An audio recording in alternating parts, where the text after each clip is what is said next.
ఈ రెండవ ప్రశ్న ఏంటంటే నేను ఇంతకుముందే చెప్పిన బీజేపీ మత చిచ్చు రగిల్చడం ద్వారా మత విద్వేషాలు రెచ్చగొట్టడం ద్వారా రాజకీయ ఓటు సంపాదించుకుంటుంది. దేవుని పేరు చెప్పుకుంటూ దేవుని పేరు మీద ఓట్లు దొబ్బే పార్టీ బీజేపీ. వాళ్ళు సృష్టించే గోల.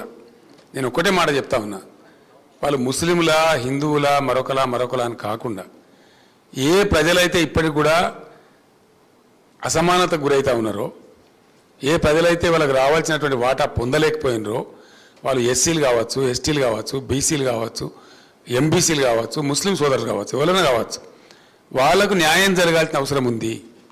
ఇలా ఎస్సీలకు కూడా ఇలా 15% రిజర్వేషన్ ఉంది దేశంలో.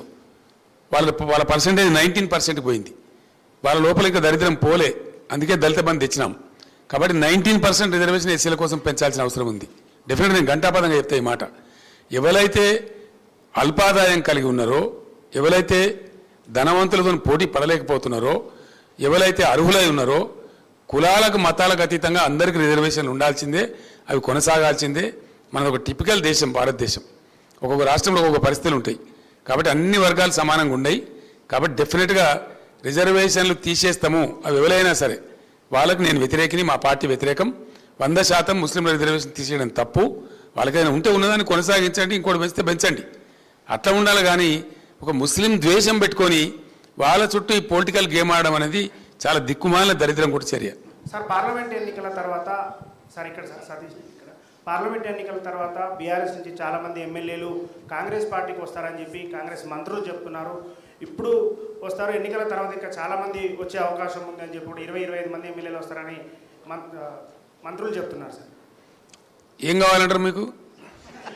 ఎందుకు ఎమ్మెల్యేలు వస్తారంటున్నారు? మీరు మీ దగ్గర ఏమైనా సమాచారం ఉందా? నేనేమంటున్నా అంటే, ఒకరోజు రేవంత్ రెడ్డి గారు మాట్లాడి సాయంత్రం వరకు నీ దొడ్లు ఎందరూ ఉంటారో చూసుకొని, నా దొడ్డు అయితే ఇంటాక్ట్ ఉంది ఆయన మాట్లాడిన తర్వాత. ఇది కూడా అంతే ఉంది. రెండవది, ఈయననే బీజేపీలకు జంపు కొడతాడని కాంగ్రెస్లోనే చాలా అనుమానాలు ఉన్నాయి డెఫినెట్గా. ఎందుకంటే ఆయన కేసులు కొలిక్కి వస్తున్నాయి. ఓటుకు నోటు కేసు ఏదైతే ఉందో అది భయంకరమైన కేసు, రెడ్ హ్యాండెడ్గా ఆయన పట్టుబడ్డ కేసు. ఆయన తప్పించుకోలేడు కూడా, ఎవరు తప్పించలేరు.